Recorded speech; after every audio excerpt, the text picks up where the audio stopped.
Hello students, आज हम जो टॉपिक कर रहे हैं उसका नाम है फंक्शंस ऑफ मैनेजमेंट। इससे पहले मैं आपको टॉपिक 1 करवा चुकी हूँ जिसमें हमने पढ़ा था नेचर ऑफ मैनेजमेंट।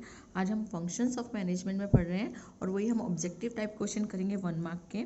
तो जो हमारा फर्स्ट क्वेश्चन है वो है which of the following is an acronym given by Luther Gulick. देखो, लूथर ग्यूलिक एक ऑथर है, तो उसने क्या नाम दिया हुआ है वो हमने दिया था, पढ़ा है हमने, प्लानिंग, ऑर्गेनाइजिंग, स्टाफिंग, डायरेक्टिंग। तो उसके बारे में उसने जो शॉर्ट फॉर्म में दिया हुआ है एक्रोनिम वो है हमारा POSDCORB। इसकी फुल फॉर्म भी है planning, organising, staffing, directing, coordination, controlling और रिपोर्टिंग और बजटिंग। ठीक है बच्चा।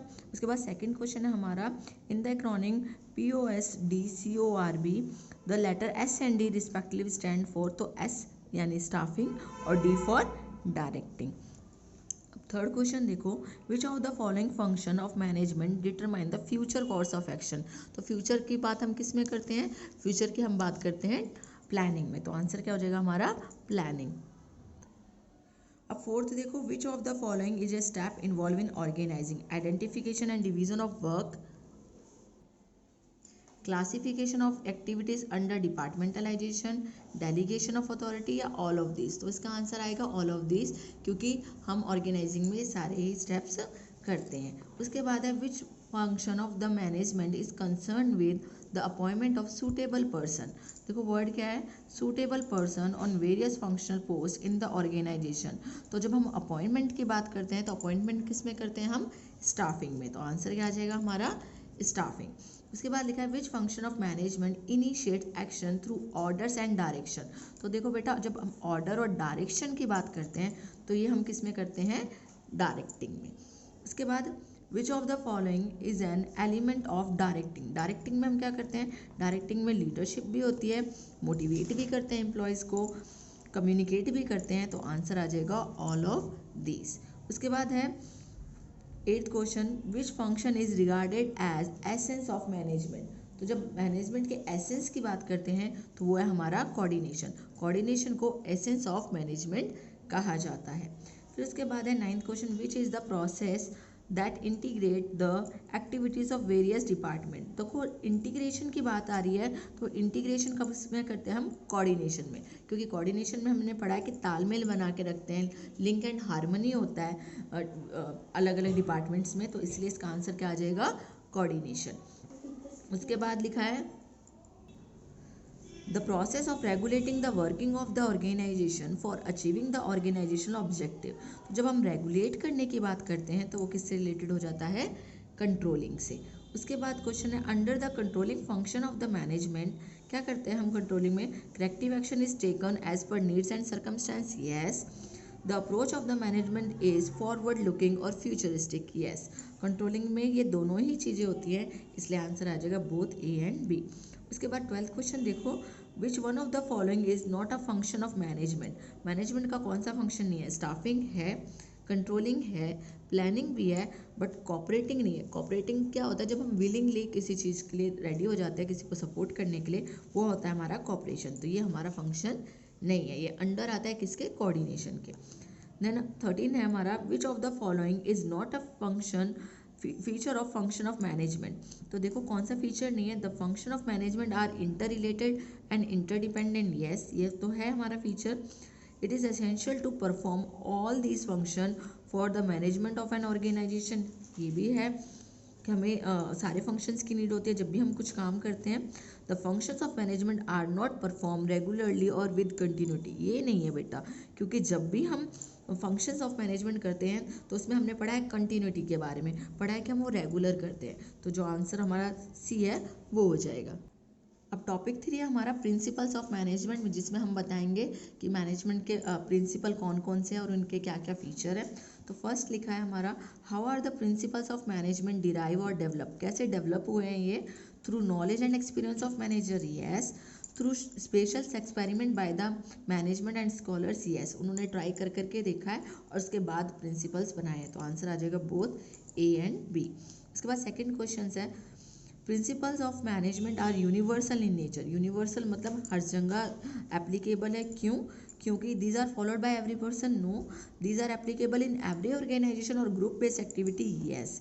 क्योंकि ये जो प्रिंसिपल ऑफ मैनेजमेंट हमने पढ़ा है, चाहे स्मॉल ऑर्गेनाइजेशन हो चाहे लार्ज हो, दोनों में ही यूज होती है, ठीक है। उसके बाद लिखा है थर्ड क्वेश्चन हमारा, which of the following is not a feature of principle of management. Universality है, फ्लेक्सिबिलिटी भी होती है, behavioural by nature, yes. Absolute by nature, तो एब्सोल्यूट बाय नेचर नहीं होता क्योंकि इसमें ह्यूमन बींग्स है, तो बिहेवियर होता है इसमें, बट एब्सोल्यूट बाय नेचर नहीं है। Then fourth, the principles of management can be applied, कहाँ अप्लाई होते हैं, बिग ऑर्गेनाइजेशन में, स्मॉल में, या ऑल द ऑर्गेनाइजेशन, तो आंसर आएगा ऑल द ऑर्गेनाइजेशन। अभी हमने पढ़ा भी था कि प्रिंसिपल्स ऑफ मैनेजमेंट हर ऑर्गेनाइजेशन में यूज होते हैं। Which of the following facts highlight the importance of principle of management, importance बतानी है। The principle of management enhance managerial efficiency, yes. The principle of management help in scientific decision making, yes. The principle of management help in effective and efficient management, yes. तो answer आ जाएगा all of these. उसके बाद 6 देखिए, the most significant contribution of Henry Fayol to the field of management is, Henry Fayol ने क्या दिया है, universal और जनरल थ्योरी ऑफ मैनेजमेंट दी है, ठीक है बेटा। साइंटिफिक मैनेजमेंट हमारे किसने दिया है, F.W. टेलर ने। उसके बाद है as a management expert Henri Fayol concentrate on, किस पे कॉन्सेंट्रेट किया उसने कॉन्सेंट्रेट किया है जनरल मैनेजमेंट पे, और साइंटिफिक मैनेजमेंट पे किसने कॉन्सेंट्रेट किया है, F.W. टेलर ने। तो according to Henri Fayol activities of an industrial undertaking can be classified in, कितनी क्लासीफाइड इंडस्ट्रियल जो अंडरटेकिंग है उसको कितनी एक्टिविटी में क्लासीफाई किया है, 6 कैटेगरीज में। Henry Fayol how many functions of management, तो इसका आंसर है 5। देखो बेटा, जो हेनरी फ्योल है उसने मेन 5 फंक्शन दिए थे, planning, organising, staffing, directing, controlling, ठीक है। फिर है who among the following has the credit for developing the principle of management, किसने बनाया principle of management, Henri Fayol ने।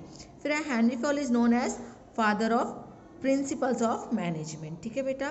फादर ऑफ साइंटिफिक मैनेजमेंट कौन है हमारा, F.W. Taylor. Father of principle of management is Henri Fayol, वही repeat हो रहा है क्वेश्चन। कितने प्रिंसिपल दिए हैं हेनरी फ्योल ने, 14 प्रिंसिपल्स दिए हैं, ठीक है। The principle of division of work is concern with, देखो डिवीजन ऑफ वर्क क्या होता है कि हम काम को डिवाइड कर देते हैं किसके बेस पे, स्पेशलाइजेशन के बेस पे, तो इसमें क्या आ जाएगा आंसर, स्पेशलाइजेशन। फिर है which principle advocate that there should be one head and one plan, देखो one head and one plan का मतलब होता है यूनिटी ऑफ डायरेक्शन, कि सब एक ही डायरेक्शन में जाए, और हमारा मेन डायरेक्शन क्या होता है, अचीवमेंट ऑफ गोल्स, तो गोल्स के लिए हमारे क्या आ जाएगा, यूनिटी ऑफ डायरेक्शन। देन है according to which principle of management there should be one boss for each subordinate, देखो वन बॉस और वन की बात करेगी है सबॉर्डिनेट की, तो ये किस में होता है हमारा, यूनिटी ऑफ कमांड में, जिसमें हमने सीखा था कि ये बोला जाता है कि एक सबॉर्डिनेट को, तो यूनिटी ऑफ कमांड में क्या होता है कि एक बॉस होता है, और हमें बोला जाता है कि यूनिटी ऑफ कमांड इस बात को बोलता है कि हमें एक बॉस से एक ही बारे में क्या मिलनी चाहिए, कमांड मिलनी चाहिए। The principle of unity of command is concern with persons, किससे रिलेटेड होता है, पर्सन से, क्योंकि हम कमांड किसको देते हैं, पर्सन्स को देते हैं, ठीक है, एम्प्लॉयज़ को। Then 18 question, according to principle of management given by Henri Fayol which of the following statement is true, true के बारे में बताना है कौन सी सही है। There should be subordination of individual interest to general interest, yes. Employees must be given fair remuneration in view of their services, yes. There should be spirit of cooperation among various employees, yes, all of these। तो इसने पूछा हुआ है कि कौन सी statement true है, तो इसमें आ जाएगा सारी की सारी स्टेटमेंट ट्रू है। देन 19 क्वेश्चन है the increase in the role and importance of subordinate in the organisation is, देखो जब हम रोल और इंपॉर्टेंस बढ़ा देते हैं सबॉर्डिनेट को, तो ये हमारी होता है डिसेंट्रलाइजेशन, क्योंकि डिसेंट्रलाइजेशन में हम क्या कहते हैं कि एम्प्लॉयज़ जो होते हैं वो डिसीजन खुद ले सकते हैं। According to which principle of management authority and communication must flow in a chain from top to bottom, यहाँ पे देखो बेटा चेन की बात लिखी है और साथ साथ में क्या लिख दिया, टॉप टू बॉटम की बात की है, ठीक है, जिसमें आपकी अथॉरिटी और कम्युनिकेशन कैसे चलती है, टॉप टू बॉटम चलती है। किस में होता है हमारा, स्केलर चेन में। स्केलर चेन में यही होता है कि प्रिंसिपल ऑफ स्केलर चेन के अकॉर्डिंग जो हमारी अथॉरिटी होती है और कम्युनिकेशन होती है वो कैसे चलती है, टॉप टू बॉटम, क्लियर। फिर है principle of scalar chain is concern with the management of, कौन से मैनेजमेंट से रिलेटेड होते हैं, तो देखो बेटा जो प्रिंसिपल ऑफ मैनेजमेंट है वो हमारा रिलेटेड है स्केलर चेन का मैन से, ठीक है, क्योंकि हम इसमें क्या करते हैं मैन से रिलेटेड है हमारा स्केलेटन, क्योंकि इसमें अथॉरिटी की बात की गई है और कम्युनिकेशन की बात की जाती है। Then, in order to fulfill the need for quick communication in case of emergency, Fayol suggested। देखो बेटा स्केलेटन में बताया जाता है कि वन बाय वन आपको स्टेप बाय स्टेप चलना है कि कोई रिस्पॉन्सिबिलिटी है वो आपकी कैसे जाएगी, आपकी अथॉरिटी है वो कैसे जाएगी, टॉप टू बॉटम जाएगी। बट बाई चांस अगर किसी एमरजेंसी आ जाती है, टॉप टू बॉटम तक इन्फॉर्मेशन आने में टाइम लग सकता है, तो हम उस समय यूज़ करते हैं क्या, गैंग प्लैंक, जिसके अंडर क्या होता है कि डायरेक्ट कम्युनिकेशन भी पॉसिबल है। ज़रूरी नहीं है कि टॉप लेवल पहले मिडल पे आ जाएगा, मिडल फिर लोअर पे जाएगा, direct top level lower level से भी बात कर सकता है। Then the principle of order is concern with, order की बात आ रही है यहाँ पे, ऑर्डर देने की नहीं, यहाँ पे ऑर्डर में लगाने की बात आ रही है, तो इसमें आ जाएगा right person at right job. Then principle of stability in tenure of personnel help in, किसमें मदद करता है, रिड्यूसिंग एम्प्लॉय टर्नओवर। क्यों, क्योंकि देखो अगर आपने स्टेबिलिटी रखी हुई है तो ऑब्वियस सी बात है, स्टेबल रहने का मतलब क्या है कि बार बार आप अपने एम्प्लॉयज़ चेंज नहीं कर रहे हो, तो इससे क्या हो जाएगा, रिड्यूस हो जाएगा क्या, एम्प्लॉयज़ टर्नओवर। क्लियर। उसके बाद 25th क्वेश्चन बोलता है which of the following is not correctly match, कौन सा करेक्टली मैच नहीं है। Principle of order, people and material at suitable place, इसके बारे में हम पढ़ चुके हैं, ये करेक्ट है। Principle of initiative, independence to employees to formulate and implement plans, yes.